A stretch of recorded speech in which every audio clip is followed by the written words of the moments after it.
Nagpaandam ang Philippine Institute of Volcanology and Seismology o CONFIVOX nga posible magluntad ang linog nga tubtob sa magnitude 8.2 sa mga lugar nga yara nahamtang sa anom ka mga active trench diri sa Pilipinas. Suno kay FIVOX Director Teresito Bacolcol, lakip sa sini nga mga trench amo ang Philippine Trench nga nahamtang sa East Luzon tubtob sa Southeast Mindanao, ang trench dito sa East Luzon, ang Manila Trench, ang Negros Trench, ang Sulu Trench, kag ang Cotabato Trench.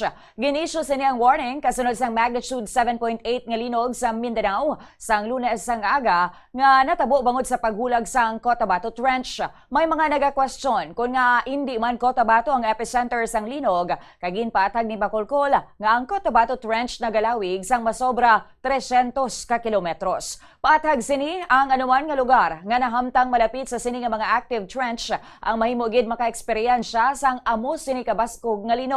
Bangod wala man sang paandam kung magaabot ang linog, ginaabisuhan ang mga residente nga nagapuyo malapit sa mga dagat nga magsaylo na gilayon sa mataas nga mga lugar kung may mabaskog nga pagtayog. Ang tatlo sa nagapanguna nga senyales ang posible pag-abot sang tsunami sunod sa iya amo ang tuman kabaskog nga pag-uyog sang duta, ang golpeada nga pagtaas ukon pagnubo sang tubig sa dagat kag ang gahod nga mabatian halin sa dagat. Kung makita na ini nga mga senyales pagkatapos ng linog, ginapanugyan sang FIVOX nga magbakwit na gilayon sa matagas nga mga lugar. Nagpaandam naman sa Department of Science and Technology o DOST Secretary Renato Solidom sa mga residente sa Mindanao sang posible nga pagkatumba sa mga estruktura nga wala na dayunan kadungan sang magnitude 7.8 nga linog sang Lunes.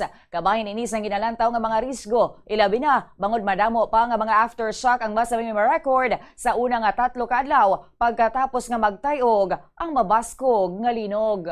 Ang ating experience kapag may malakas na lindol, mga first 3 days marami talaga, and then paunti-unti naman itong bumababa. Kumpara naman sa lupa, ang pinanggalingan at ang fault na kumilos ay nasa lupa, mas mabilis mag-wane yung aftershock sa isang trench-related na lindol, no? But pagdating dito, marami pa tayong maramdaman.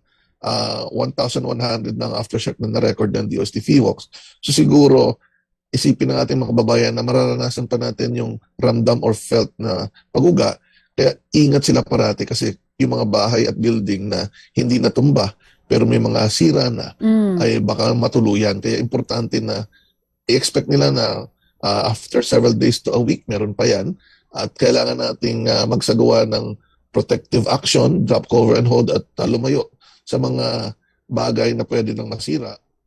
Si Department of Science and Technology Secretary Renato Solidom.